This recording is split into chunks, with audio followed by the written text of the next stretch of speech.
Kita akan mulai hari ini. Shalom, Saudara Abraham Luki. Shalom, Bu Liana. Oke, Abraham Luki seorang anak yang sangat muda. Usia berapa sekarang, Luki? Mau 33 nanti tanggal 17. Wow. Tanggal berapa? 17? Bulan Ya. Januari? Ya. Oh, udah mau ulang tahun ke 33 kembar. Oke. Luki, Ya. cita-cita kamu dulu apa, say? Aku Kenapa? panggil adik ya. Dulu kamu cita-citanya apa? Punya cita-cita Cita-cita saya dulu, impian di masa impian kecil. ya. Saya mulai ada cita-cita dan keinginan itu ketika saya 2010 mulai bertobat, terus saya ikut sekolah misi namanya di YWAM.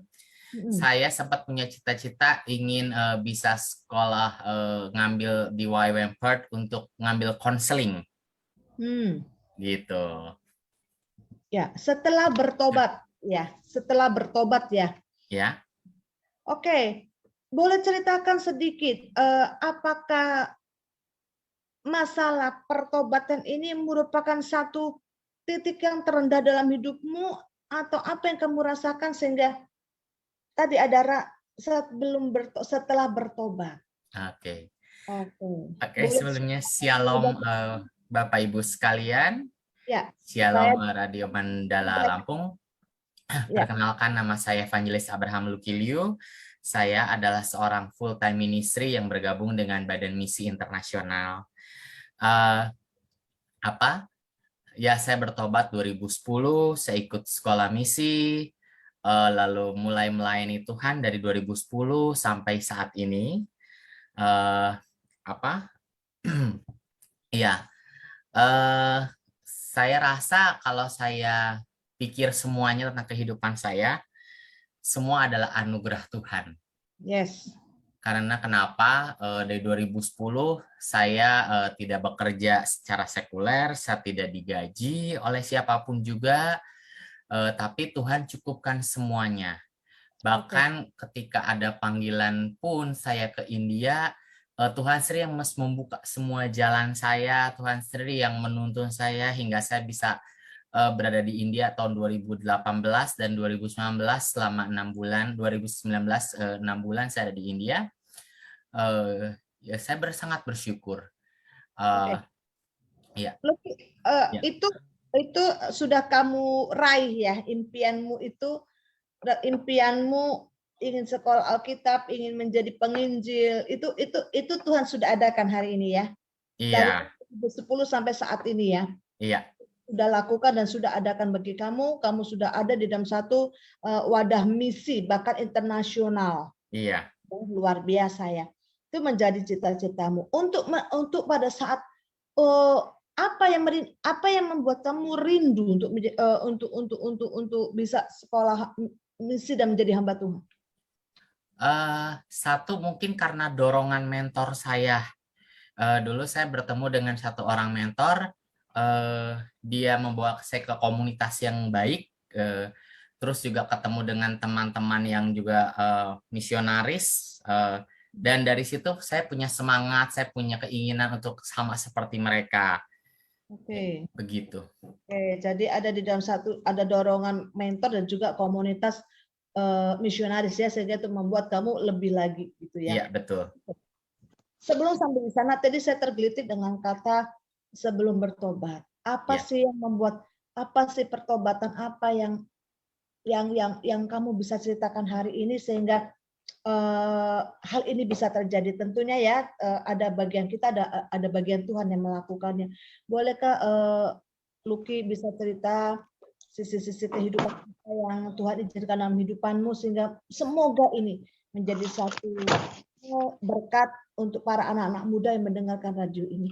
Oke, saya boleh cerita sebelum saya bertobat dulu? Boleh. Ya. Ini sakit meningitis setelah bertobat atau bagaimana? Setelah bertobat. Sebelum bertobat itu saya adalah seorang waria. Saya bekerja di klub malam, terus saya ikut program dan proses hormon. Maaf, untuk menumbuhkan dada saya secara alami, untuk mengubah bentuk badan saya. Tapi saya tidak melakukan operasi apapun ya, karena saya takut dengan meja operasi. Jadi saya hanya semuanya proses hormon aja. Tapi ketika cita-cita itu sedang berjalan. Waktu itu saya punya pacar, seorang laki-laki. Saya diputuskan tiba-tiba, lalu saya seperti kayak kehilangan arah hidup lah. Saya mabok-mabokan. Nah, justru ketika dalam masa down-nya saya itu, ketika masa rendahnya hidup saya justru bertemu dengan orang itu punya kerinduan untuk membuat saya bertobat kembali kepada Tuhan. Hingga akhirnya dia mencoba mendekati saya, membawa saya kepada komunitas yang baik, dan lewat komunitas baik itu juga lah pelan-pelan saya mulai merubah pola pikir saya, akhirnya saya keluar dari pekerjaan saya sempat tinggal di satu buah gereja. Pada saat itu saya ditampung karena untuk menunggu untuk sekolah misinya saya. Hingga akhirnya Mei 2010 saya masuk sekolah misi selama 6 bulan. Lalu setelah itu saya terpanggil sebagai full time missionary. Saya waktu jadi staff di sekolah misi tersebut hingga saya pindah sekarang sudah 7 atau 8 tahun lah ya, sampai sekarang sih masih sama Badan Misi Internasional gitu. Jadi buat saya hidup saya Apakah, itu anugerah. apakah waktu Anda tadi kamu katakan seorang waria, maaf ya Dik, ya maaf ya Dik. Iya, iya nggak apa-apa. Itu muncul akibat ada biasanya ya, atau ada pelecehan kah, atau apakah menyebabkan sehingga Luki ada di dalam area tersebut? Kalau yang saya alami adalah justru saya kayak muncul dari kecil. Oke. Entah itu karena kurang kasih sayang dari mama khususnya. Jadi waktu kecil aja juga saya dibawa ke toko mainan sama papa, eh, disuruh beli pisau-pisauan atau mobil-mobilan, saya pilihnya boneka gitu. Nah dari situ juga saya sampai waktu itu saya selalu bilang sama teman-teman saya bahwa Tuhan tuh salah ciptain saya gitu. Ibaratnya kalau handphone gitu ya, harusnya handphone A tapi casingnya B gitu. Nah dulu saya Kasih sampai sayang, menggambarkan diri saya seperti itu. oke, kurang kasih sayang artinya mama sudah, maaf ya, sudah berpulang, pisah. Bukan, saya nggak tahu gimana. Pokoknya waktu kecil itu saya mendapat perlakuan yang kurang baik dari mama saya. Ya banyak hal-hal yang waktu itu sangat membuat saya sakit hati sekali dalam masa hidup saya dengan mama saya gitu. Begitu. Contohnya kayak apa, Dik? Contohnya, maaf ya saya harus bilang ini. Misalkan saya lagi kecil saya sering sakit perut Ya. hingga saya harus ke WC untuk buang air besar. Saya harus jongkok dari pagi sekitar jam 8 jam 9 baru boleh bangun itu jam 3 sore.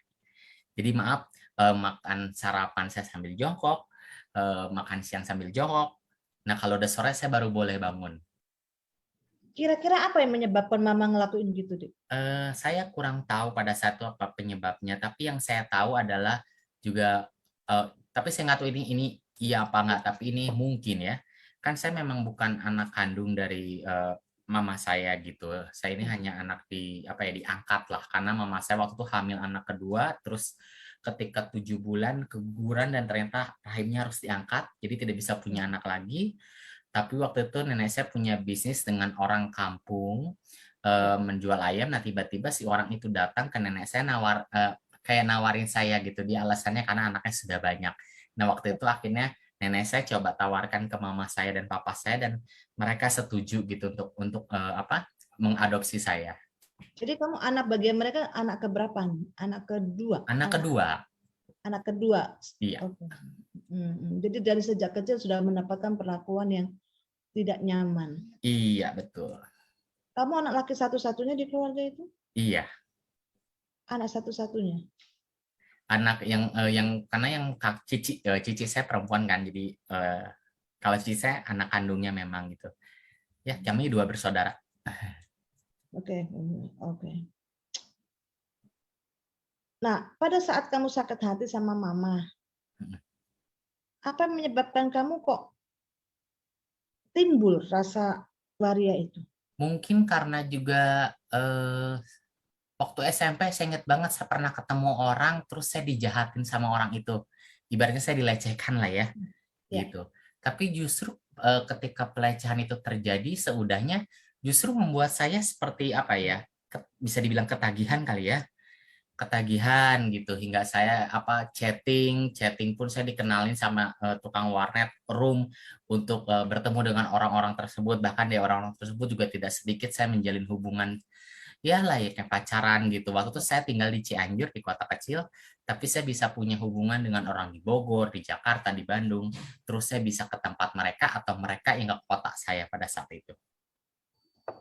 Di hati gimana tuh, Dek? Waktu kamu tahu, ada dong pada saat sudah ada rasa sadar begitu ya, walaupun sedikit gitu, tapi kok aku bisa jadi begini? Justru enggak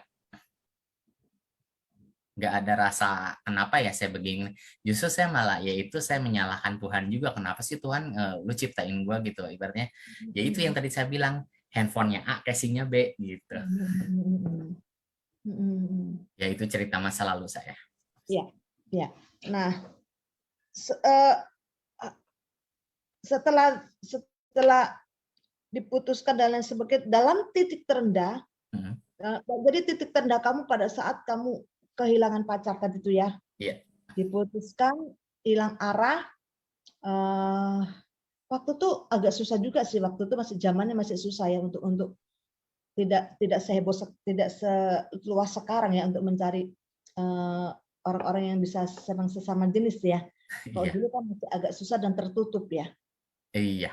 Ya, jadi itu juga ada satu hal yang membuat sukar untuk move on dan lain sebagainya. Jadi kamu titik terendah di situ, titik terendah sekali. Nah, dalam kamu menghadapi titik terendah, apa yang kamu lakukan saat itu? Karena saya kerja di bar, saya mabok-mabokan, saya udah tidak memperhatikan tubuh saya lagi, saya juga sudah tidak memperhatikan untuk suntik hormon lagi, untuk proses hormon juga saya berhenti. Tapi saya bersyukur gitu ketika di masa-masa rendah saya, justru Ya, Tuhan mempertemukan saya dengan komunitas yang luar biasa baik. ya. Mereka lah, komunitas inilah yang membawa saya untuk keluar dari dunia yang gelap kepada jalan Tuhan yang terang seperti sekarang. Begitu. Nah, bagaimana bisa ketemu itu? Bisa ketemu dengan orang yang, kan kamu kan hidupnya sehari kan di bar ya. Bagaimana dengan ketemu orang yang bisa menjadi komunitas itu awal mulanya? Cerita awalnya adalah waktu saya lagi dalam masa galau, saya pulang ke Cianjur, terus saya ke gereja. Saya pengen maksudnya pengen ya ketemu orang-orang, nunjukin. Tapi pada saat saya ke gereja, ada anaknya pendeta cewek punya pacar cowok. Nah, banyak mereka tahu si cowok ini kan, si abang ini gitu, hingga anak-anak banyak bilang tentang saya ke dia gitu.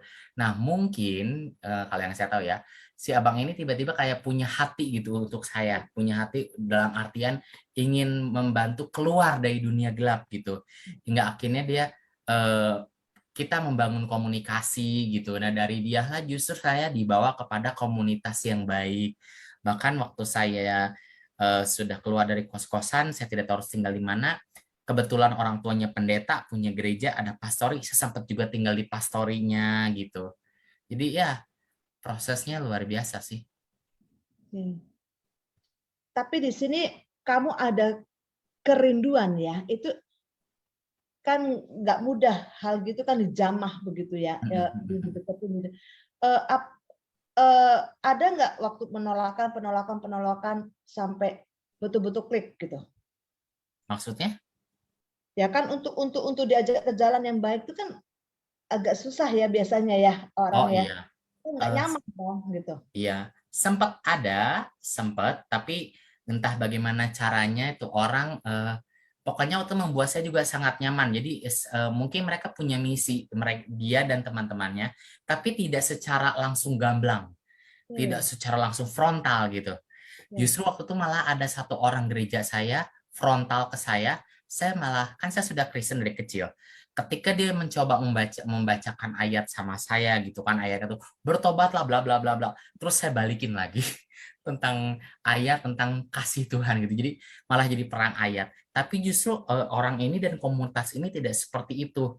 Justru waktu itu malah sempat punya rencana, kan mereka tahu saya juga bisa make up, saya juga bisa hairdo, terus mereka bilang gini, mau nggak bantu kami gitu. Kami punya ini mau ajarin ibu-ibu make up supaya orang-orang apa yang tidak mampu bisa juga punya usaha untuk membantu suaminya gitu. Ya karena saya juga tertarik seperti itu, oke saya mau, tapi rencana itu tidak pernah terjadi sampai sekarang. Tapi justru itulah cara mereka untuk menjangkau saya. Mereka tidak langsung yang, "Hei Lucky, bertobatlah, kerajaan surga berdekat, bla bla bla." Enggak, justru kayak apa ya, smooth, jalannya tuh lembut banget gitu, dan membuat saya nyaman. Beda dengan orang yang sebelumnya yang tiba-tiba mengayati saya. Hal apa yang paling mendasar yang membuat kamu bisa cepat bertobat? Eh, Pertama memang pada saat itu di satu sisi posisi saya sudah menyerah karena saya seperti sudah kehilangan arah. Yaitu karena tadi yang diputusin kan. Terus juga seperti saya sudah tidak nyaman dengan pekerjaan saya saat itu di bar. Terus juga hal lainnya juga saya tidak punya uang juga untuk baik untuk makan atau untuk bayar kos. Sampai Ya, saat dalam keadaan begitu, ya. bagaimana hubungan kamu sama orang tua? Kalau papa saya kan sudah meninggal dari 2007. Nah, kalau dengan mama saya, justru waktu saya kos, saya sempat bawa mama saya ke kosan. Mama saya lihat prosesnya. Hingga kalau saya pergi bekerja kan, kalau bekerja ke bar kan otomatis saya harus full dandan kan. Ya, Ini cerita dari kakak saya. Mama saya tuh bisa telepon cici saya terus nangis-nangis. Gitu. tapi di depan kamu nggak nangis ya, Di? Enggak, di depan saya terlihat biasa saja, terlihat seperti waktu itu terasa seperti seperti mensupport mungkin ya, karena mungkin tidak ingin apa ya melukai saya, tidak ingin gimana-gimana gitu. Jadi Tapi dalam ya hati dia cerita sama cici kamu nangis ya. iya betul sekali. Hmm. Terus waktu kamu dengar mama nangis, apa respon? Ketika itu kan sudah bertobat ya, hingga akhirnya ya waktu sudah bertobat, akhirnya saya melakukan rekonsiliasi dengan mama saya. Mama saya juga akhirnya juga minta maaf atas perlakuan beliau mungkin pada masa lalunya kurang baik gitu ya, membuat membuat juga pengaruh kepada kehidupan saya gitu ya. Hmm. Bersyukur hubungan kami baik, bahkan sampai sekarang tuh kalau saya lihat apa kayak kemarin kan saya sempat liburan ke Jakarta, yang sering nelfonin saya, yang sering video call saya justru mama saya. Dede kapan pulang, Dede kapan ini, Dede kapan itu.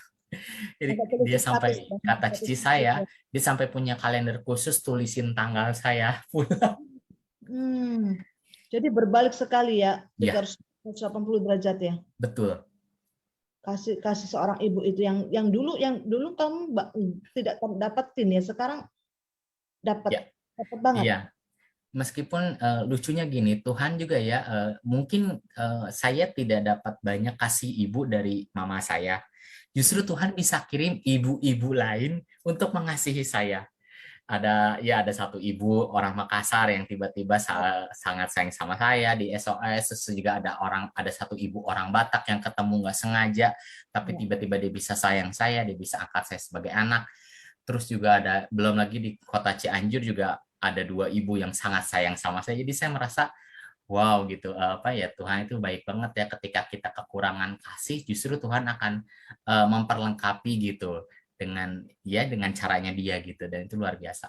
Seperti apa yang membuat kamu tuh yang betul-betul kamu merasa dikasihi, disayang, Eh, dengan mama saya, ya.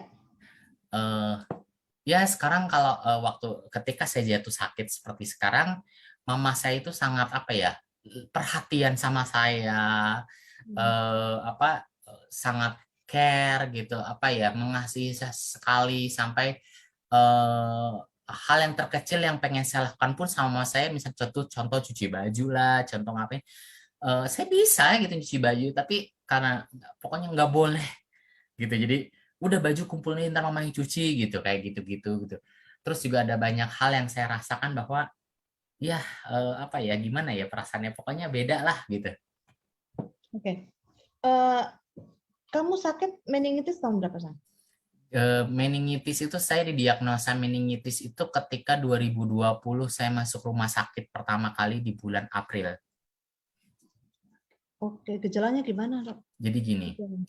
eh, jadi sebenarnya gini sih, penyakit saya ini dimulai dari 2017. Ya, Karena 2017 itu mungkin metastase dari masa lalu saya, ya, kan ya, bisa 5 sampai 10 tahun katanya metastasenya. Jadi ya, 2017 saya punya cacar api di paha kanan saya ke ya, belakang gitu, ke bokong. Terus kebetulan tim saya 2 orang itu adalah perawat. Nah, ya, mereka yang curiga justru. Luki, saya curiga deh kamu punya HIV, coba kamu cek. Tapi oke, waktu itu saya masih denial. Saya pikir enggak, saya nggak mungkin punya apa, nggak punya HIV. Tapi saya nggak ke dokter juga gitu hingga. ya, Tapi saya baca artikel gitu. Ini yang saya alami itu adalah waktu 2017 itu justru adalah awal gitu kan. ya, Tapi saya diamkan saja gitu. Saya tidak berobat, saya juga tidak gimana-gimana, hanya mengobati cacar api saya gitu. 2018 aman, 2019 ketika pulang dari India, beberapa bulan, 1 bulan sudah saya pulang dari India, saya kena ini TB paru. Ketika ya, periksa pun juga dokter menyarankan sebenarnya untuk cek juga ya, untuk apa HIV-nya. Tapi itu saya masih denial, saya nggak mau. Hingga akhirnya 2020 saya ada di Bandung, lagi itu kan mulai pandemi tuh di ya, Bandung kan di betul. mana-mana, hingga kami tim sepakat untuk meliburkan dulu pelayanan. Terus teman saya ke Bandung untuk melanjutkan STT-nya. Nah, saya tuh diundang untuk apa? Ibaratnya biar kamu nggak stres, biar kamu ada temennya, jadi kamu ikut kita aja gitu, biar liburan. Oke, setelah 10 hari rencananya saya mau pulang ke tempat pelayanan saya di Jakarta. Tapi pada hari terakhir, hari di mana saya mau berangkat, kereta saya jam 11. Dari jam 8 pagi, kepala saya sangat berat, sangat sakit. Hingga Ya, saya tiba-tiba saya kejang, saya pingsan. ya, Waktu itu karena waktu itu kan COVID lagi tinggi ya. ya, ya, Jadi mereka pikir saya kena COVID. Hingga saya dimasukkan ke rumah sakit khusus COVID di Bandung gitu. betul. Nah, tapi ketika malamnya diperiksa semuanya ternyata saya nggak COVID gitu. Tapi ada sakit lain lagi itu bilangnya apa ya? Vertigo akut. Oh ya, Nah, hingga akhirnya saya dikasih obat vertigo akut, saya pulang ke rumah, kebetulan kan keluarga saya di Bandung, saya pulang ke Bandung. Nah, ketika obat vertigo itu habis, sakit kepala saya jadi lagi kambuh lagi. ya, Hingga akhirnya berkali-kali begitu, periksa ke rumah sakit tapi tidak melakukan tes apapun hingga bulan April akhir itu saya dirawat di rumah sakit di Bandung dan ya, akhirnya dilakukan dokternya tanya boleh nggak kita lakukan tes baik tes darah apa CT scan gitu ronsen dan sebagainya hingga akhirnya kami melakukan itu dan nyatakan. akhirnya dokter bilang sama cici saya lagi itu dia panggil kakak saya dia bilang bahwa Lucky sakit meningitis terus sudah stadium akhir terus juga dia punya apa positif HIV dan untuk Oh, positif meningitisnya ya. itu Jadi tidak ada positif ya. harapan. Positif, itu ya. HIV-nya positif ya. Saat itu juga dinyatakan ya. Iya gitu. Oke. Hingga akhirnya lagi itu dokter udah bilang nggak ada harapan tinggal nunggu aja gitu.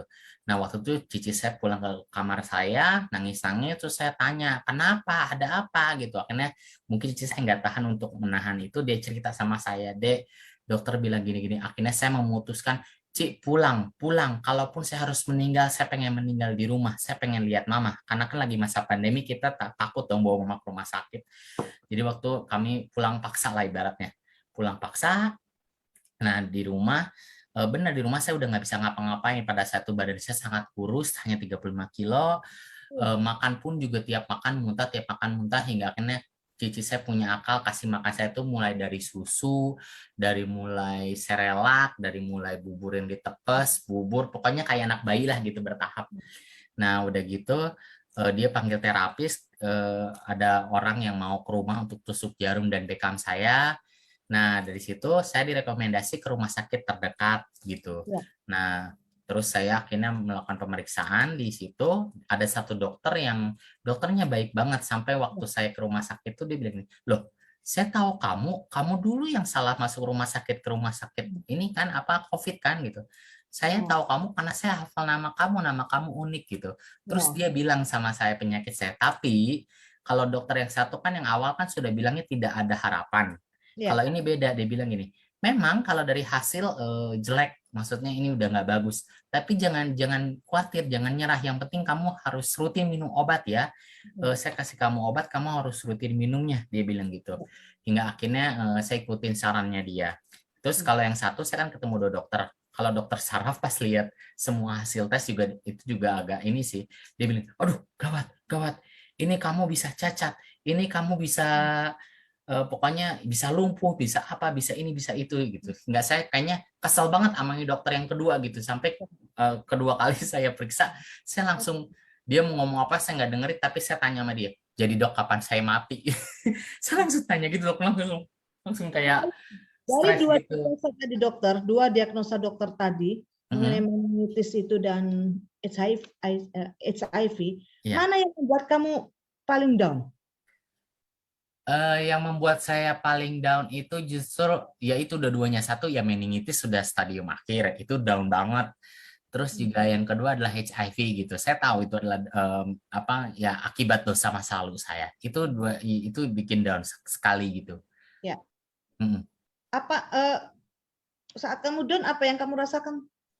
Marah Pertama saya nyerah sama Tuhan. Tuhan udahlah kalau misalkan memang waktu saya pulang ya udah pulang. Hingga saya pun kasih pesan sama mama dan cici saya kalau saya meninggal udah mayatnya ini aja bakar.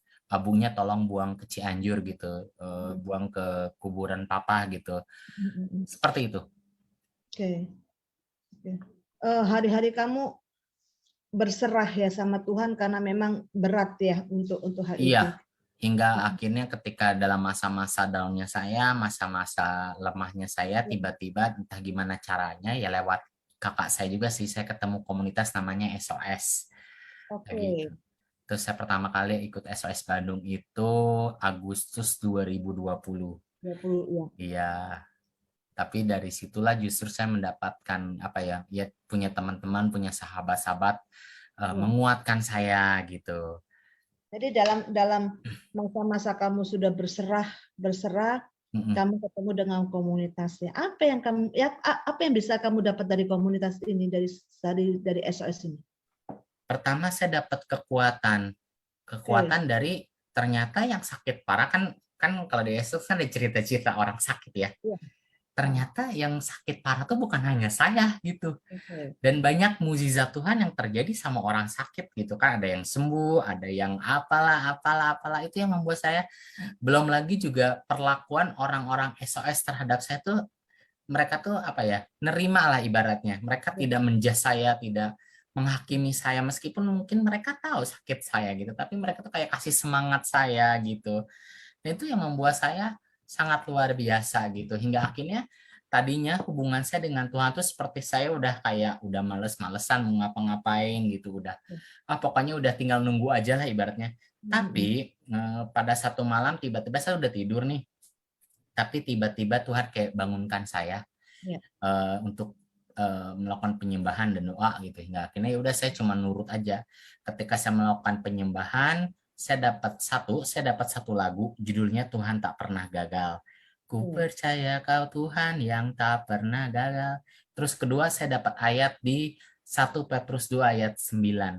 Tetapi kamulah bangsa yang terpilih, imamat yang rajani, bangsa yang kudus, umat kepunyaan Allah sendiri, supaya kamu memberitakan perbuatan-perbuatan yang besar dari Dia yang telah memanggil kamu keluar dari kegelapan kepada terang yang ajaib gitu.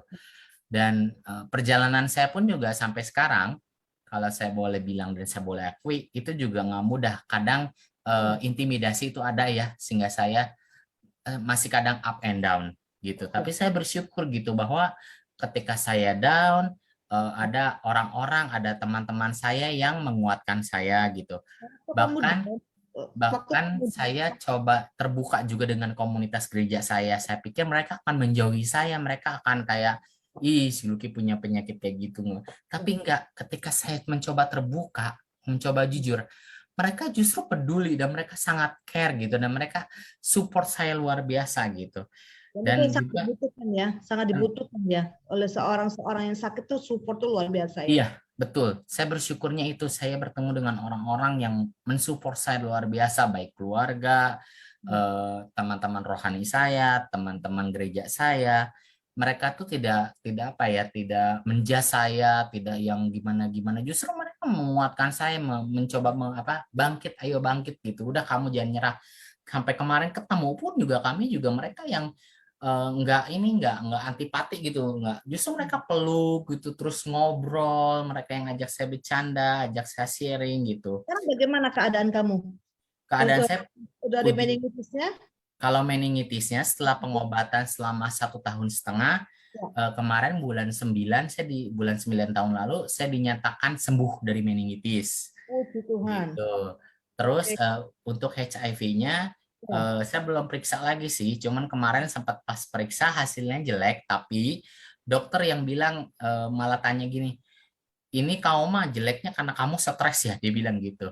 Hingga Oke. akhirnya saya coba telepon mentor saya bilang, gimana nih bang, saya gini-gini, dan memang saya ngerasa saya stres karena selama sakit saya tuh di rumah mulu, kalau kemana-mana keluar harus sama keluarga saya. Hingga Ya. akhirnya mentor saya yang menyarankan saya untuk, ya udah lu ke Jakarta aja, ke base ini. Akhirnya Hmm. saya minta tolong, ya tolong dong cerita sama cici saya, minta izin gitu.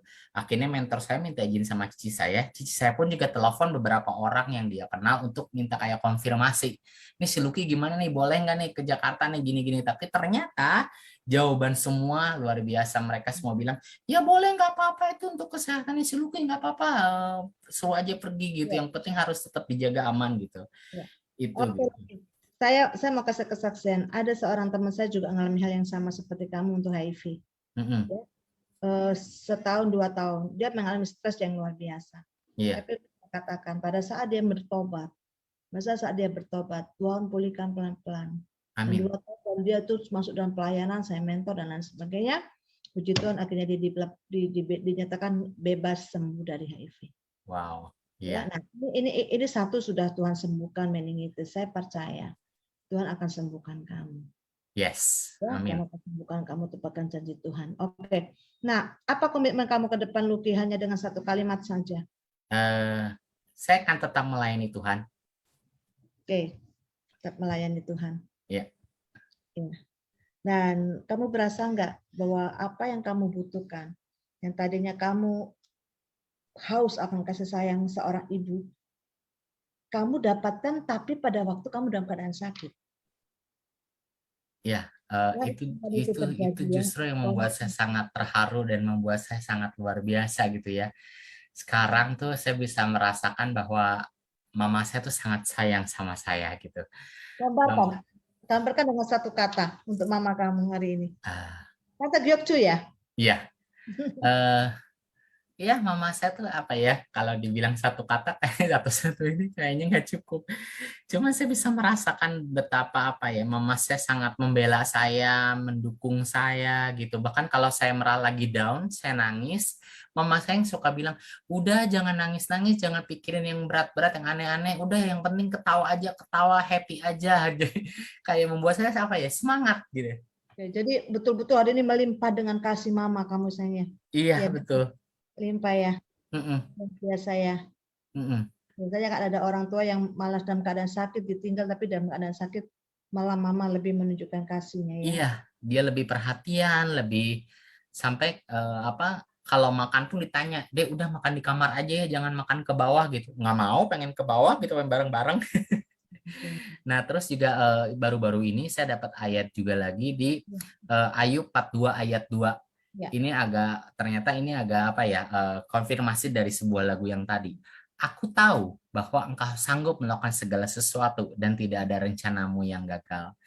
Nah, jadi kayak apa ya? Tuhan tuh kasih tahu saya justru waktu saya merasa down, ketika saya merasa menyalahkan diri saya, Tuhan bilang sendiri, memang penyakit kamu mungkin dari dosa masa lalu, tapi aku akan selalu ada sama kamu gitu dan jangan takut Yes. apa jalan aja saya akan menyertai kamu dan memang sampai sekarang saya merasakan bahwa saya bisa kembali ke dunia pelayanan, ke dunia misi gitu. Ya, seperti itu. Oke, boleh kasih satu wejangan untuk anak-anak muda. Maaf nih, mungkin di para pendengar atau ada keluarga-keluarga yang mengalami hal yang sama dengan kamu karena sakit hati dengan orang tua, tidak puas dan sebagainya, menyebabkan hidup di dalam satu area yang berbeda, ya. Iya. Apa yang membuat kamu? Coba berikan Nah, nasihat untuk anak-anak muda supaya bisa dalam jalan yang benar. Ini yang saya alami ya. Ya, Keterbukaan adalah suatu anugerah. Ketika kita keterbukaan. terbuka dengan diri kita, justru Hmm, anugerah Tuhan itu akan juga turun atas kita berlimpah-limpah. Itu yang saya rasakan. terbuka. Terbuka, iya. Maksudnya terbuka untuk Tuhan mau mengubah. Iya, Ya, betul. terbuka. Jadi dari kita dulu mau nih Tuhan ubah. Nah, Oke. Itu nasihat kamu ya untuk anak-anak muda. iya. Dan apalagi yang satu hal lagi, apa mereka harus menjaga lingkungan, pergaulan dan lain sebagainya. Eh, Pertama juga ya jaga lingkungan ya. Carilah teman-teman, sahabat-sahabat yang bisa mendukung kamu dalam keadaan kamu apapun. Baik kamu dalam keadaan di bawah atau di atas, mereka yang tidak meninggalkan kamu. Carilah ya komunitas yang seperti Ya, itu, yang ya. siap Sekarang, mendukung kamu. sekarang kalau kamu kan sudah bertobat, sudah sembuh. Kalau kamu melihat orang-orang baru yang Sebentar. Kenapa, Bu? sekarang kan kamu sudah sembuh. Kalau kamu melihat orang waria, apa yang ada timbul di hati kamu?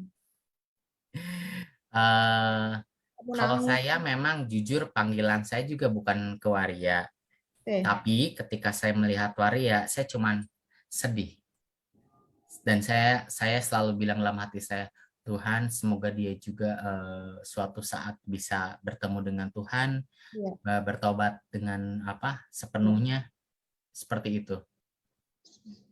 Bisa kan itu sebenarnya dilakukan ya, Luki? Bisa Bisa, berubah kan? asal juga ada dukungan orang-orang di sekelilingnya. Kalau dia juga misalkan di komunitas yang positif ya, tapi kalau dia niatnya bertobat tapi dia tetap ada di lingkungan yang salah, ya tetap aja itu akan seperti susah buat dia juga untuk Jadi, keluar. tapi ada hal yang harus dilakukan supaya betul-betul memagari pertobatan Ya, itu ya dengan betul. perbuatan. Oke, oke.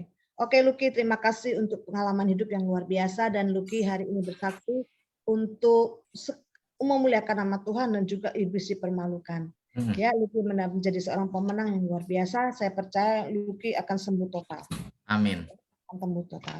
Baik, Mandala Lover dimanapun Anda berada, saat hari ini saya akan membacakan sebuah ayat bagi kita semua di dalam Mazmur 102 ayat 1 sampai 2 dikatakan, doa orang sengsara pada waktu ia lemah lesu dan mencurahkan pengaduannya ke hadapan Tuhan. Tuhan, dengarkanlah doaku dan biarlah teriakku minta tolong sampai kepadamu. Jangan sembunyikan wajahmu terhadap aku pada hari aku tersesak. Sendengkanlah telingamu kepadaku pada hari aku berseru, segeralah menjawab aku. Saudaraku dikasih Tuhan, tadi Luki sudah bersaksi bagaimana seorang anak yang masih sangat muda, dari kecil dia mengalami kurang kasih sayang.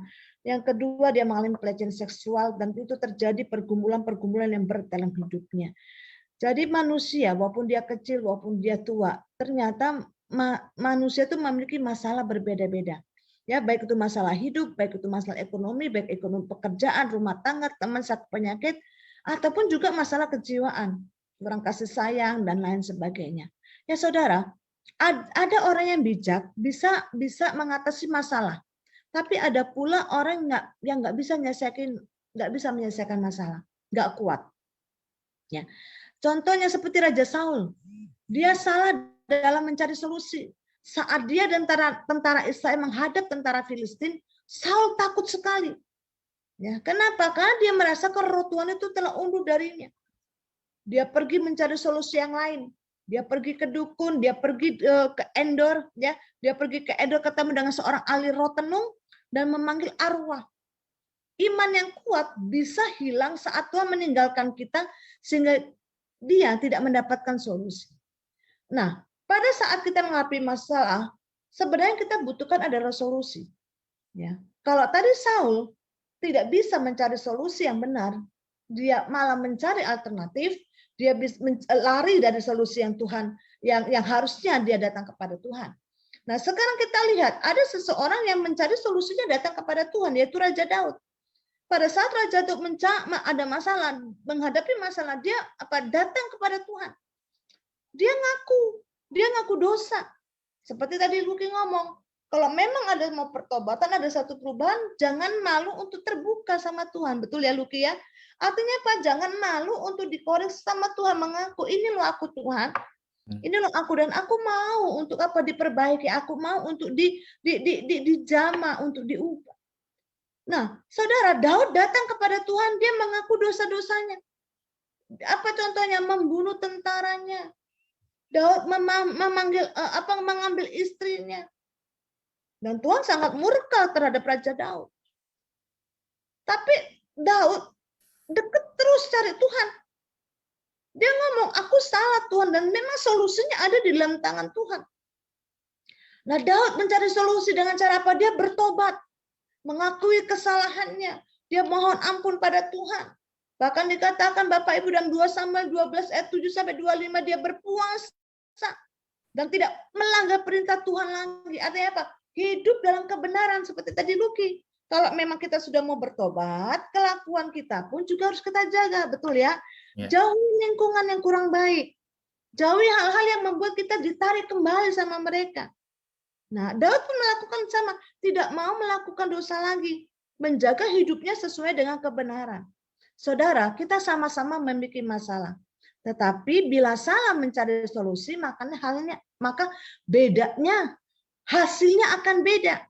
Ya, Raja Saul nggak bertobat dan mengakui di hadapan Tuhan, tapi pergi ke dukun atau paranormal, maka apa? Hasilnya nol. Sedangkan Daud, dia mau mengakui kesalahan. Dia mengaku dosa di hadapan Tuhan. Maka hasilnya apa? Dosanya diampuni. Bahkan dikatakan dari keturunan Daud, lahir seorang juru selamat, yaitu Tuhan Yesus Kristus.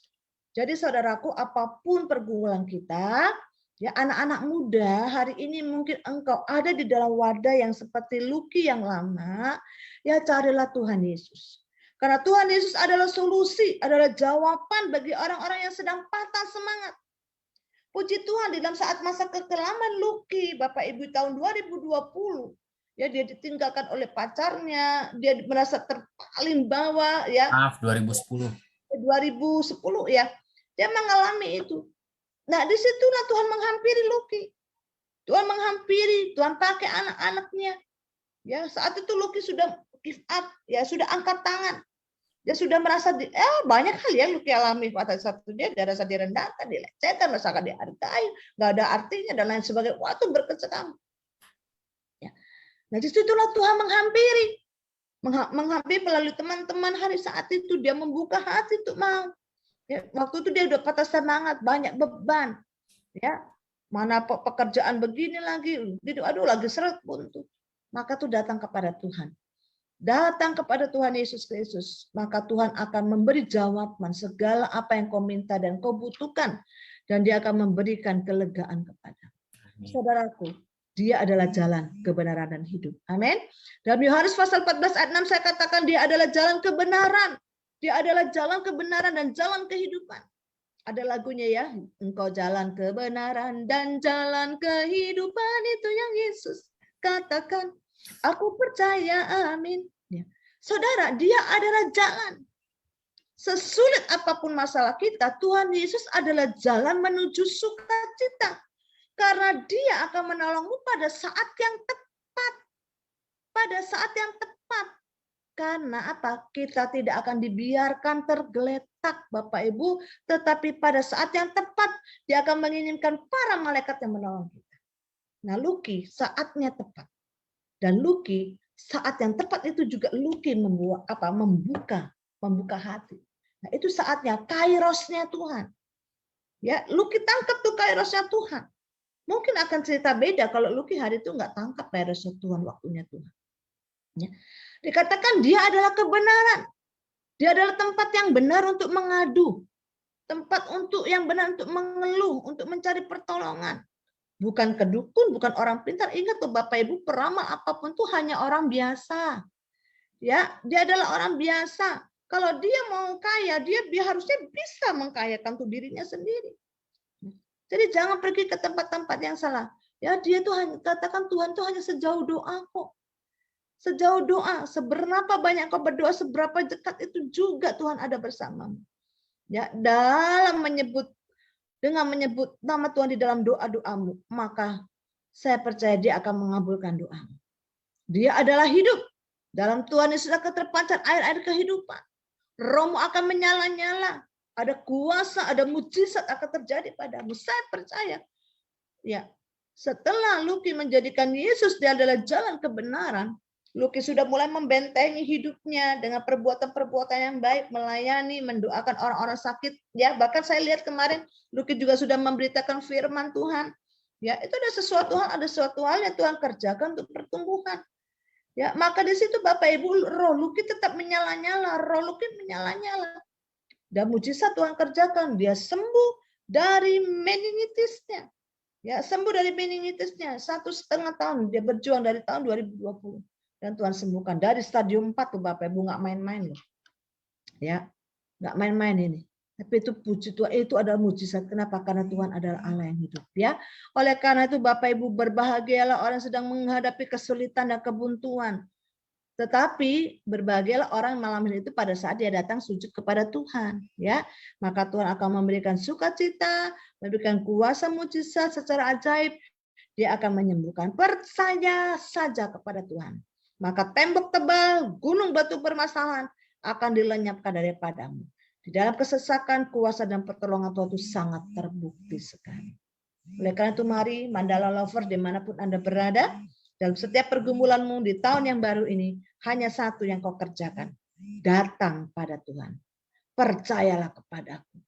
Kalau hari ini Tuhan memberikan izin kepada kita, kesempatan pada kita untuk masuk dalam tahun yang 2022, berarti tangan Tuhan akan tetap terarah pada kita. Dan Bapak Ibu pada saat kau menghadapi pergumulan, Tuhan pun ada di dalam masa itu dan siap untuk menyembuhkan ataupun memberikan pertolongan kepada Anda. Dia nggak akan tinggalkan pada saat ada badai kehidupan dalam kehidupan kita, tapi Dia ada bersama dengan kita. Ya, saya mau tutup dengan satu pernyataan. Jesus love you.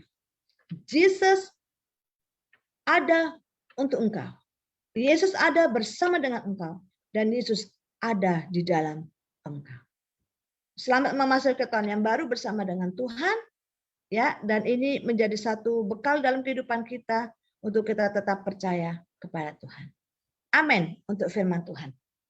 Baik, Mandala Lover dimanapun Anda berada, sekali lagi, kalau Anda membutuhkan permohonan doa, Anda bisa tuliskan dan kirimkan ke nomor WhatsApp 0821 83 4053.